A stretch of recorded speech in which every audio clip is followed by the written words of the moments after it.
Hi, this is Susan Murphy Patereau, and we're here this month with Mayor Don Gage, the mayor of Gilroy, and we are going to ask him some questions, which we do on this show. Don, Mayor Gage, we have so many questions. I'm not going to dawdle with any kind of get warm talk. I'm just going to go right to the questions this month. I like that. So, okay, here we go. The first segment we always talk about is what's on the council agenda. So, from that agenda, we picked a few questions. So here's what we want to know about on that agenda. We want you to tell us what we need to know about that 5-story affordable housing apartment complex that we're reading about, and that's on the agenda. 5 stories, that's a big building. That's a tall building for here. It tell is. us about that. It will be the tallest building in town. We very much so need housing that's affordable, and that's the reason for it.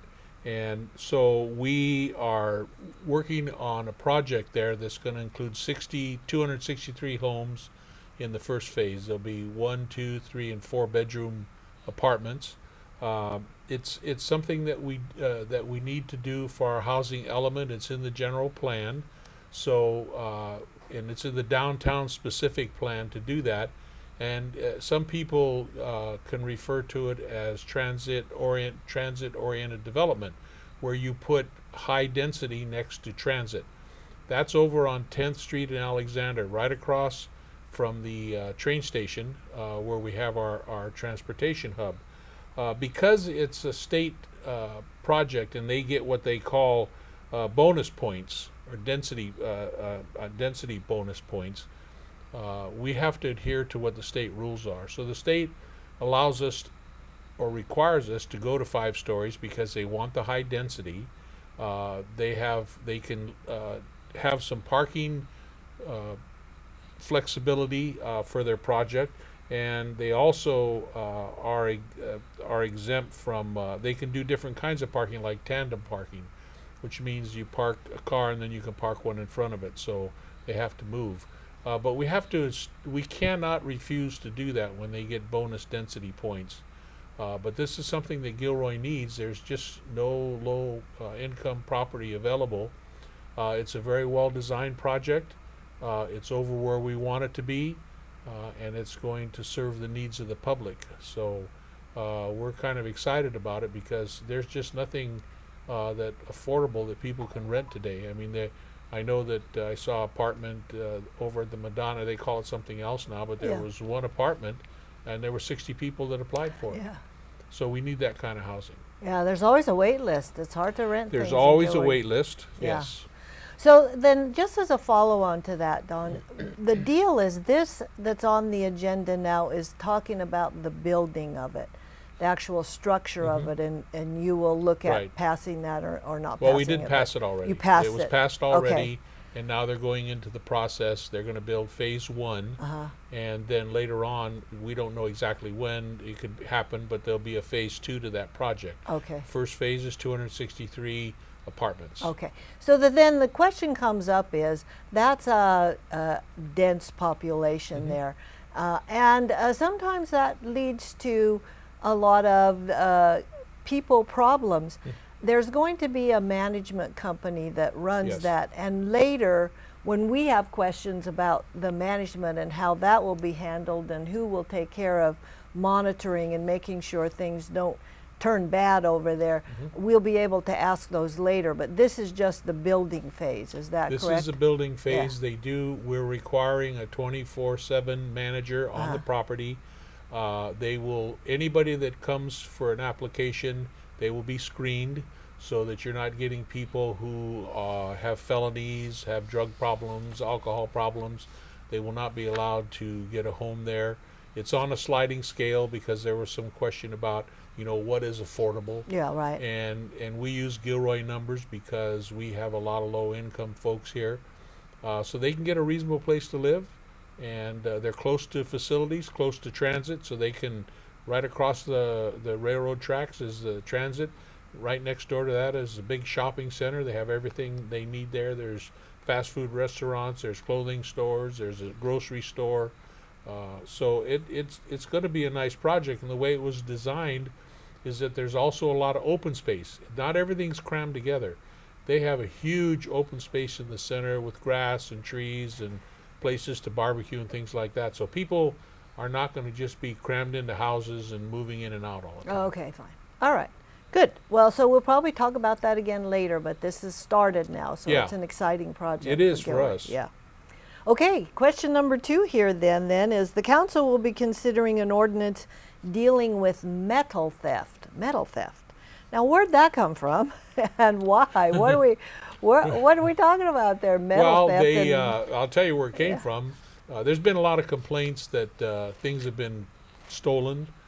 They came to Christmas Hill Park and they stripped all the wiring out of the electrical wiring out of the facility. The ballpark the lights were unusable, and they sell this for money. And so what we're going to do is the ordinance is going to require either pawn shops or which we do now, but any facility that receives scrap things that people pay for, like recycling centers? recycling Oh, centers, okay. so that they document who brought it in, what it was, so we can trace it back. Because a lot of stuff that's, at St. Mary Cemetery over there, they stole all of the brass Oh, right. holders Hold there the for vases. the flowers and Oh, stuff yeah. like that, and then they sell them. Yeah. And nobody ever reports it. Now, that's not like wire, but they have robbed construction sites and done the same. In fact, when they took the wire from the ball field at Christmas Hill Park, they stripped all the plastic off the wire and left that there and just Yeah. took the wire. So we need to manage that better, because there's a lot of that going on now because of the economy. Right. Okay, so that means then that the recycling centers that take those kinds of things will have to do They'll have more to keep better records, and we keeping, will check that. We but will very go in- similar then to pawn shops. and Exactly, we jewelry do it with stores. pawn shops. If you come in, Yeah. you bring something, they have to get your name, your address, your phone number, the description of the Yeah. article and everything else, so we can trace it back. Okay. Well, that sounds like a really good thing. It did sound funny at first. Metal, what are we doing there? because But they're just taking everything that they can unbolt or that Yeah. isn't bolted down. I mean, they're stealing sprinklers, aluminum sprinklers. Oh, right. Huge pipes, 30-foot pipes, Right. 60-foot pipes, and they're recycling them. And they're if you walk into a place and recycle and you don't look like you're a farmer, and you got all these pipes, somebody needs to ask the questions, because that's what's happening. yeah. And we need to stop that. That's Yeah. illegal. And of course, we in real estate talk about the copper theft because homes, That's our right. homes, They'll go into vacant home, homes get when broken Walmart into. vacated the store they Oh, right. had in, and they went to the new store, somebody went in there and stripped all the wiring out of that place. Right. And there was, copper wire is very expensive. Yeah. So they get a lot of money for that. Yeah. Okay, great. Well, that sounds like a good thing. All right, so let's go on to question number 3 then from the agenda. And this one's about tobacco. There's a tobacco retailer license fee on the agenda.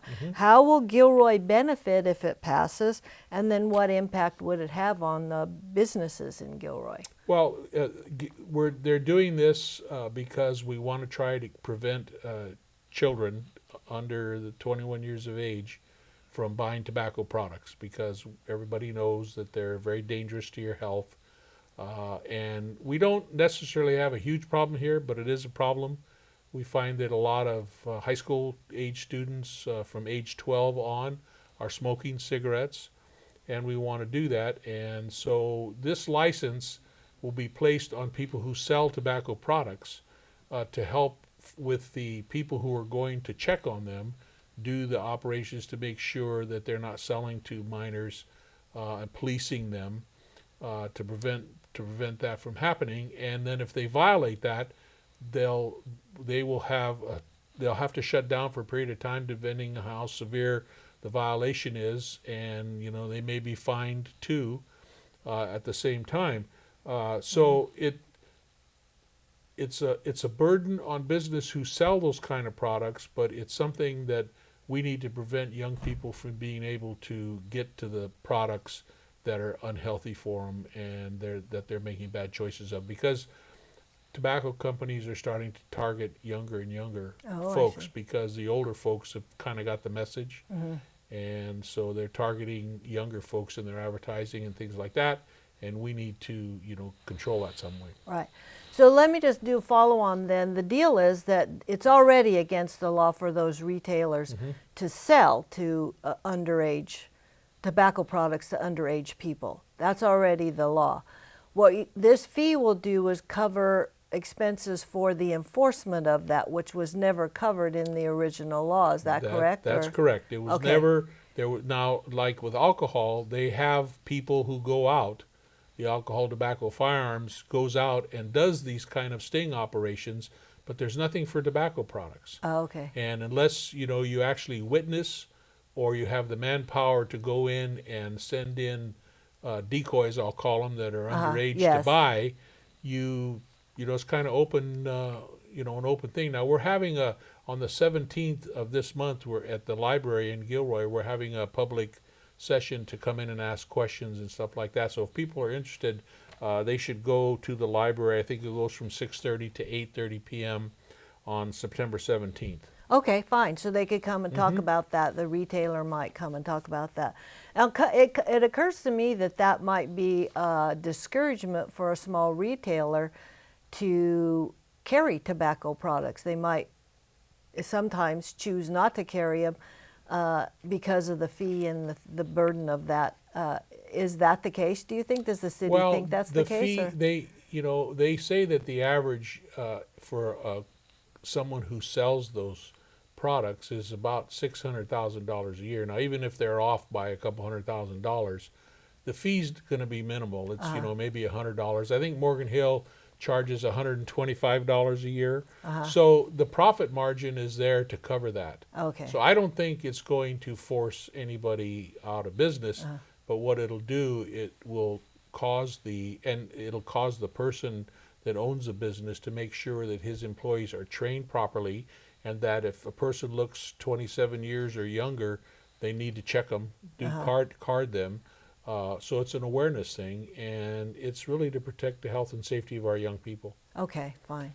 Okay, good. All right, thanks for clarifying that then. And now the last question we have on the agenda is, it comes up roundabouts again. And we talked about them once before on this show, but let's talk about them again because it is sort of a new thing for Gilroy and it's kind of confusing, and there's several of them going in. So tell us about the benefits of roundabouts for Gilroy again. Well, there's several things. First off, Caltrans, you have to do an assessment. They will not allow you to put in a traffic signal if you could put in a roundabout. Yeah, okay. Because it costs a lot of money for the traffic signals, and the roundabouts are about a third of the cost. The one we have is on Luchessa and Thomas, and the reports we're getting back is people are starting to like it. There's a 90% reduction in deaths from traffic accidents and a 60% reduction in all regular accident. And the one thing that's good about it and people like is that you never stop. You don't have to come to a stoplight and wait. You're constantly moving and you can exit off of that.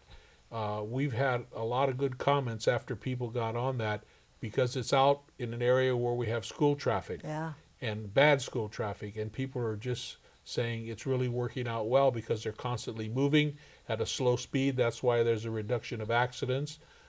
We have 3 more planned next spring. One's going to be at Miller and Santa Teresa. One will be at 3rd and Santa Teresa, and the other one will be at the entrance to Eagle Ridge.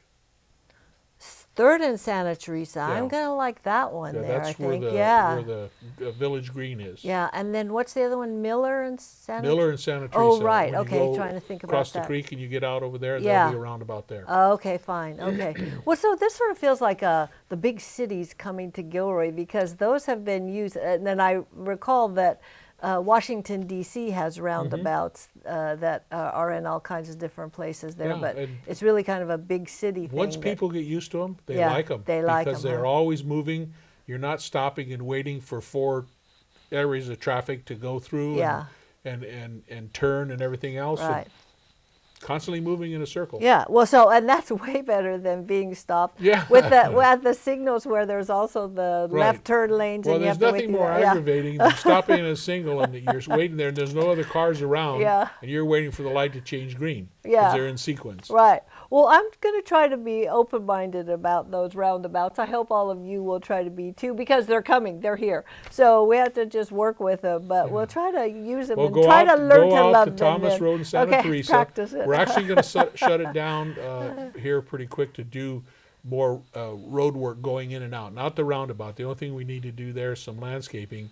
But because that's for that project, and we had the Garlic Festival, Yeah. and we had to close the road, Right. we now have to repave that road going to the roundabout. So it's going to be shut down for a few hours or a day, and it'll load back up. We're giving plenty of notice to the public on that. Okay, good. All right. Well, thanks a lot, Don, about those. That concludes our segment on the council agenda. There's plenty more of topics on the agenda. Those are just the few things that we decided to discuss. Don't forget, you can always attend council meetings and you can always watch them on our CMAP channel, the city channel. So if you're interested in everything else, tune in. We're going to take a quick break and then we're going to come back for the next segment, which is our public questions, and you'll want to see those this month. So stay tuned.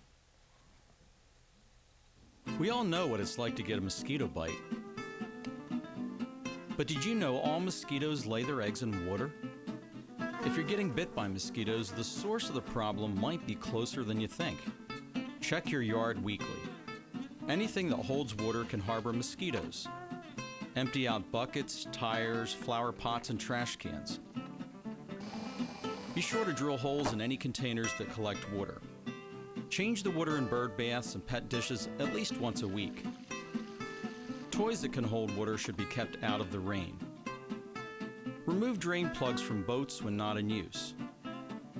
Make certain gutters and downspouts are angled to drain completely. Any puddling found in backyard tarps or canopies should be emptied. And follow the 7-day rule. Water plus 7 days equals mosquitoes. For more information, be sure to visit our website. For English, press 1. To make an appointment, press 1. We're currently experiencing high call volume. Your expected wait time is Do you just want to talk to a real person? Are you doing your best to take care of someone you love and still being denied the help you need? Sir, you still need to come to the office and complete your paperwork. Meeting Seniors Needs Hotline is here to help. Real people with real answers. We're back, and we have our second segment today that we have questions from the public, so we're going to ask Don several of those. Now, some of these have to do with some school activities. We're going to go ahead and ask Don them because they have been addressed to Don, but I just want to let you know, and Don, you know too, that because people are interested in school things, we might want to consider having a show, Ask the Superintendent or Ask the School Board President or something. So we're going to look into that at CMAP about school questions. Meanwhile, we are going to ask Dawn these questions today from our public. So the first question is from Jasmine. She has a question. She's a student at Gilroy High School. Here's Jasmine's question. I'm Jasmine Hufford. I'm from CHS, and I want to know if we're ever going This to is have a gourmet food day. Is Christopher High School ever going to have Gourmet Food Day? Mm-hmm. So Dawn, is Christopher High School going to have a Gourmet Food Day, and can you influence that in any way? Well, I really can't influence it, but I would suggest, I think it's a good idea because a gourmet food would enhance our theme in Gilroy, which is garlic. But we really need to talk to the principal at Christopher High because I know that they have catering there and they have food services, but they could do that. And I think it wouldn't be a bad idea because students, you could make it more of a cultural thing too and have 1 month where you feature whatever. And so, you know, any time that you can do that is great, but I can't tell them what to do, but I certainly can say that it sounds like a pretty good idea. Great, okay. Well, then we'll go on to the second question. Okay, so that was for Jasmine. Jasmine, I hope that you take that into consideration. And when you're looking for a sponsor, you could come to Dawn, to Mayor, and say, look, the mayor supports this. He's right on TV. He said it. So go, Jasmine. All right, our next question is from Art Barron. He's a resident in Gilroy. And here's his question. Let's hear it. Hello, my name is Art Barone. I'm a longtime Gilroy resident, and I have a question for the mayor regarding schools. Mayor, I know that Glen Loma project is like 2,000 houses or more, and it's a big development. Las Animas School was built over there, I think in part because of the project was going to be so big, and there was a shortage of space for students to attend school, and now Las Animas School is over capacity. I believe Solorzano Junior High is over capacity, which are both the direct schools that are going to be most affected by the Glen Loma project. So what is the city going to do in regards to building new schools for these developments that are going on, since the housing boom is back in full swing? And also, I know that the development fees that the developers have to pay the city do not cover the cost for to build a full school. So I was just wondering what the city has planned in the future to house the students in other elementary schools when needed. And we are back for our next question then from Art Barron. So Dawn, tell us, what's the influence of Glen Loma project on those schools, and what can the city do about that? Well, that's a really good question, because it's very important for the community to understand that the city works with the school district on a regular basis. We actually meet with the superintendent and the president of the school board monthly. That's Tom Haglin, our city administrator, and myself. And we discuss every development project that's coming up in the future and any other concerns that we have, whether they're traffic concerns at the schools in the morning or whatever. And it's very important because the school district needs to get an idea of what's coming, because they have to do their planning as well. Now, in terms of the Glen Loma development, they've been aware of this for over 10 years, and they knew, and they are actually planning to build another school to support that. They're in the process right now of finding land to do that. So they've been looking around. They need, I think, 10 to 12 acres, and school districts have a means of putting schools where they actually want. They can put them in residential areas, they can put them in industrial areas. So if they want school because they're a public facility, they can do that without having restrictions to do that. So they're looking right now for a school site. They sold the old Las Animas school, and they don't want to put another one there because it's too close to the other school that's out there. But there's just not a lot of land available, so they may just have to do that. But it's in the plan, and they have the money. The other thing that's interesting is people always ask, well, why can't we force the developers to pay for the schools? State law prohibits the cities and the school district from going out and getting more money than the state allows for these projects, because this happened years and years ago when the school district said, we need more money for schools, we want you to pay additional money, and the state law wouldn't allow that to happen. So they have been better in doing their planning and making sure that there was money available to build the schools when they're needed.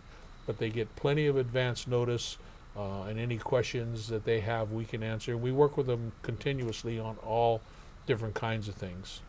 Well, so just to clarify then, the impact fees that a developer pays, that Glen Loma has already paid to get this project approved and everything, included some impact fees for schools. Yes, they do. They include the impact fee, but the problem is that they don't always cover the entire cost of a school. Right. But we can't do anything about that because the state sets those rules and regulations.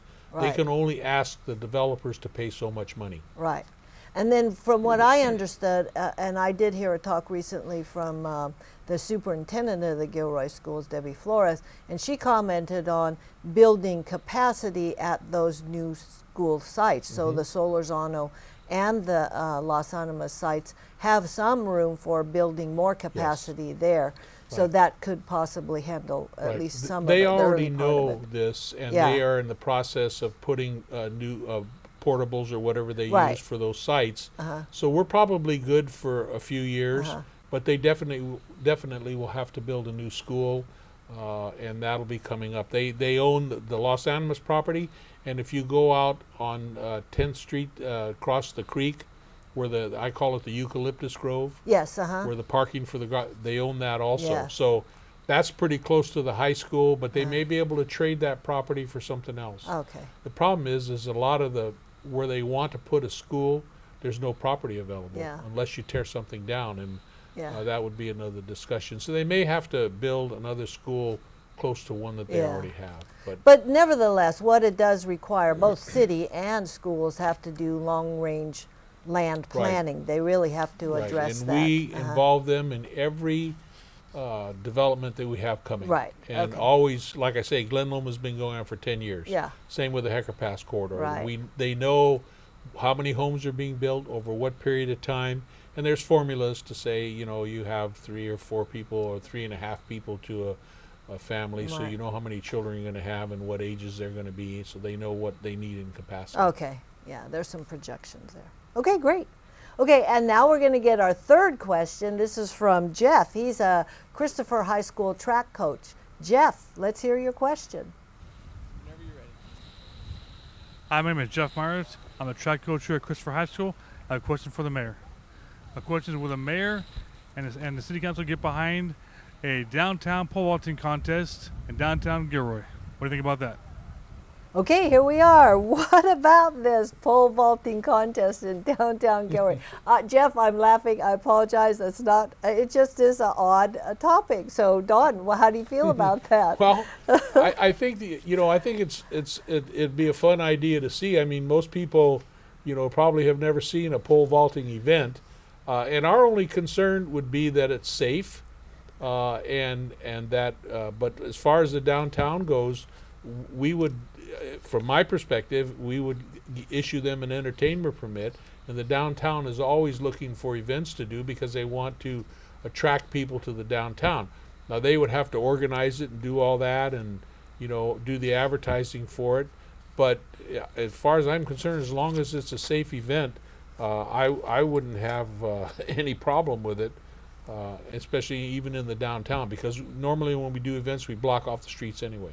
Yeah, okay, so you can block off the streets. Right. So then the event just has to be deemed safe and right. And, I mean, when you pole vault, you usually have Yeah. things that you can fall on, and you have to have slots in the ground when the pole hits to work on. So it probably, would be a fun thing to watch. If, it'd be fun. Yeah. For excitement, I guess, think if it'll be somebody a challenge, crashes. but we'll see if Jeff can pull that off. Yeah. You and I both would support that. It'd be That's fun right. if it came up. Okay. All right, that's it for our public questions today. We're going to take a quick break, and then we're going to come back, and you'll want to be in on this one for our third segment. It does have to do with some ballot measure issues on the quality of life measure, so stay tuned. If you have heart disease, be smart and protect yourself from air pollution. Air pollution can trigger heart attacks, strokes, and make existing heart conditions worse. Check the daily air quality forecast, which is color-coded. Code orange or higher can be harmful to your heart. So on these days, reschedule outdoor activities or work out indoors and exercise away from busy roads. Be smart. Protect your heart. Learn more at epa.gov/healthyheart. Today, Governor Brown signed a proclamation declaring a drought state of emergency for California due to the record low rainfall and the dry conditions. That proclamation allowing CAL FIRE to begin the process of hiring over 125 seasonal firefighters to staff fire equipment in Northern California. Here at Folsom Lake outside Sacramento, where we're standing, this would all typically be underwater. This year, though, it's barren dirt. As we move up the hillside, the grass would typically be green. This year, though, it's tinder dry and ready to burn. It's extremely important to remember as we're prepared for fires this winter, you need to be prepared as well.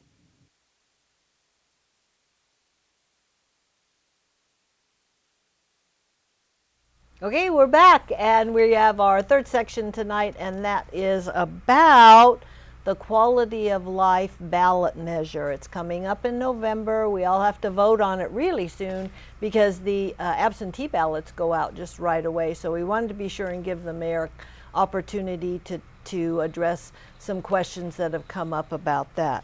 So Dawn, the first question that's come up here we want you to talk about is, how do you address those in the community who are concerned about the lack of accountability and the citizen oversight regarding that quality of life? There wasn't a citizen oversight committee added to the language of the ballot measure, and you have said it's going to be okay. Tell us again, remind us why it's going to be okay.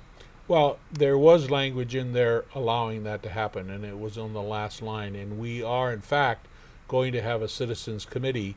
We are patterning it after the library committee, and the process that we're going to use is that we will ask for applications from people from the community, and we will review those applications, the council will, and then we'll select, a number of people, 7 or 8 or 9, whatever it is, to be the oversight committee to make sure that what we said we were going to do, we're going to do. There also is a lot of accountability built into this, because the money comes into the general fund because it's a sales tax. If it was a bond, you could say these are exactly what we're going to do and it has to be spent on that. But it's a sales tax, because the sales tax is a more fair tax. If you use it, you pay. If you don't, a bond gets paid by people who own property. So the people that don't own property don't pay for it. So what happens is, when the money comes in, it goes into the general fund, but there's a separate account for that. So every penny that's spent on that account is auditable. And on an annual basis, we will have an audit by an outside firm to make sure that we spent the money the way we were supposed to spend it. The oversight committee will assure that, and what we'll end up doing is we can generate a quarterly report, a monthly report, a weekly report if necessary on these programs.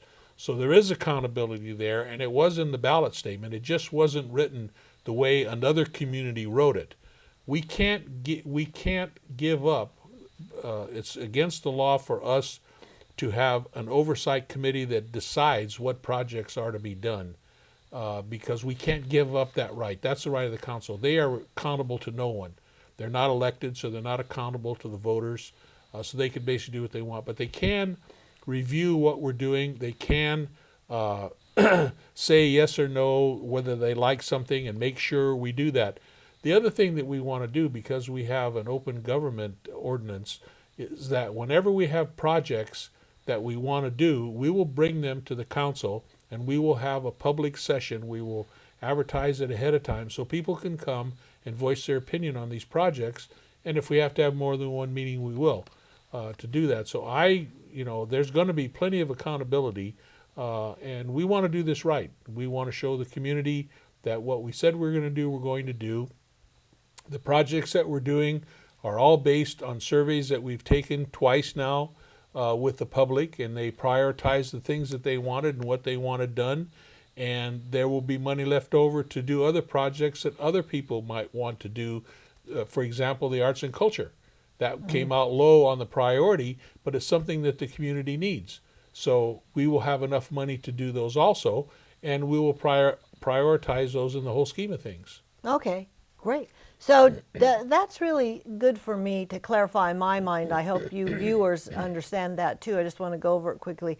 Is that the council, through public hearings and through actions, decide the projects that will get covered with get paid for with this new tax if it's passed.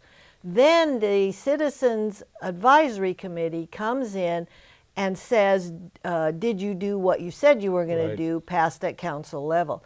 So the oversight is at that level. Yes. It doesn't start out with the oversight committee saying do these projects then. That's correct. We can't do that by law, because they are Right. not accountable to anyone. They're not elected. We have election every 2 years in Gilroy. Half the council is in 2 years, and then the other second half, the mayor and the other 3 council members are up for election. And local government is closest to the people. If you don't feel that we're doing the job that we said we were going to do, that's an opportunity for taking care of it and not electing the folks that you don't want or don't feel is doing the job. So, it's not our goal to trick or fool anybody. This community has a lot of needs. We want to make it a great community. We have things that were high on the priority list. People are concerned about gangs and crime.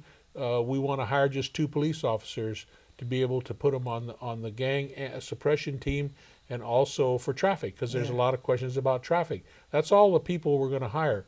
95% of all this money is going to go to capital improvement projects. We have $30 million worth of streets we have to fix. We have $8 million worth of sidewalk, curb, and gutter we have to fix. We have a $4 million communication system that has to be upgraded because we can't communicate with the county in an emergency. We have 2 fire stations that are old that have to be seismically upgraded.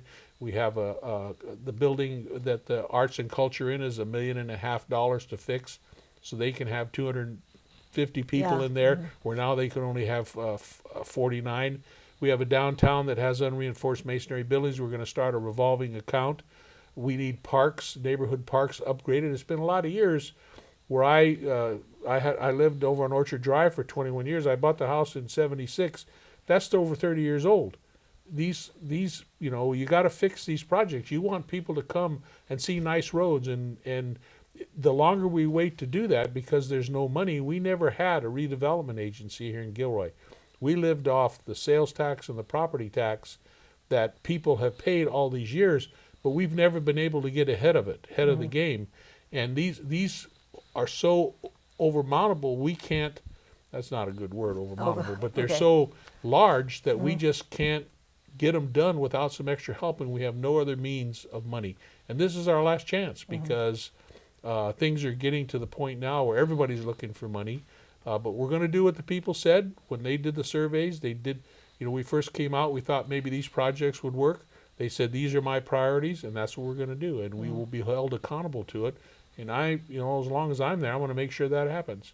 And a lot of those projects we can do up front, because we can borrow money against the sales tax, and then we can put those projects in, and we can start them working, do all the work we have to do, so they're kind of set in stone. And then any ones that come up later, we'll bring back to the council and say, okay, here's a list of our priorities. What would you like to see? Or what would you like to add on? Or what would you like to take off? There's nothing secret about it. This isn't for us, it's for our community. And if they want something in the community, then they're going to get it, because they're the ones that are paying for it. And the money cannot be taken away by the state. All right. Which is good. Yeah, that's good. Okay, good. I do think you addressed that really well. Thank you. So then the next question that comes up about quality of life ballot measure is that, are you concerned with the negative impact that that measure, if passed, would have on the Gilroy's business community? Because it's a sales tax. Because that puts our sales tax at the highest amount in the county, 9.25%. That the businesses sometimes feel like, or many of them feel like, there will be an impact, a negative impact to their business. How do you address that? Well, I just to be straight up front and honest with you, you know, in years past when we talked about any sales tax measure, the biggest opponent to that was the car dealers, because they're the ones that would, if anybody was going to be hurt, would get hurt, because they don't sell, you know, $20 worth of stuff. They sell $40,000 vehicles, and when you start having a sales tax, they are actually in favor of this. Because of what the money's going to be used for to fix this community up. It will attract more business to them. There have been studies, and there's proof there, and I can get it for people, that having a sales tax is not a disadvantage to a community. How many times have you gone into a store and said, what's your sales tax here, before you buy anything? And even the car dealers will tell you, when they come in, they don't ask about the sales tax. They want the car, and they want to look at the car, and they want to get the best deal. They know at the end of the day, they're going to pay a license fee and a sales tax, and they're willing to do that, and they are very much for it. And it's for this community. We can't get help from anybody else. So we have to look to the community and say, what kind of a community do you want? And, you know, in my mind, I envision a community that has nice streets, it has nice sidewalks. It'll raise the property values of people if the neighborhoods are upgraded, if we add more after-school programs, if we do things for parks and recreation, for seniors, for youth, to keep them out of trouble. It will enhance this community. It will make it a fabulous community here. When you go to sell a house, if you're taking your folks around to see houses and they see nice streets and nice curb and gutter and not broken sidewalks and not streets that have potholes in them, they're more apt to buy a home there than they are what they see now. So we feel that we want to upgrade the standards in our community so that we can attract people, which means more businesses will come to town. And those businesses will generate jobs. And those jobs will generate more cash flow to do the things that we want to see in this community. So I don't see a negative side of it. And the other thing that's most important is 80% of our sales tax comes from people living out of town. So the local people are only paying 20% of that. And people say, well, I'm going to go to Morgan Hill and buy my car. You can buy it wherever you want. The car's tax is based on where you live. So wherever that car is, if you live in Morgan Hill and buy a car, you pay Morgan Hill tax if that's where that car is based. So the car dealers say, it's okay. We know, but we're going to get more business as a result of that.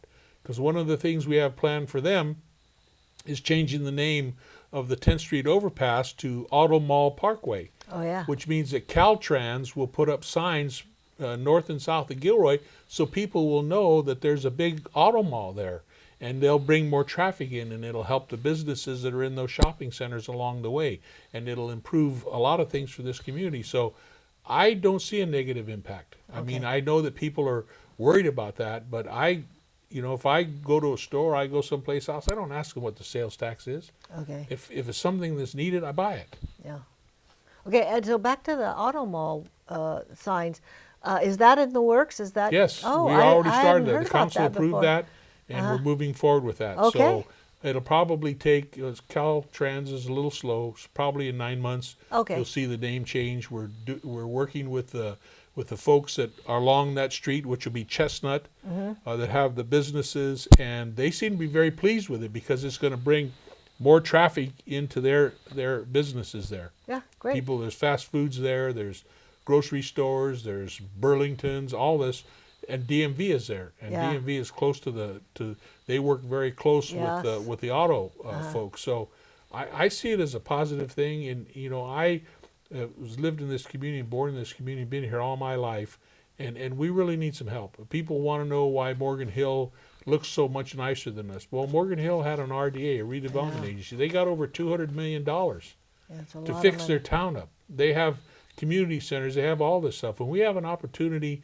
to be better in our community here the way we want to be special. We don't have to be a Morgan Hill, we don't have to be a Los Gatos, but we can be special in our own way by fixing our community the way the people want it.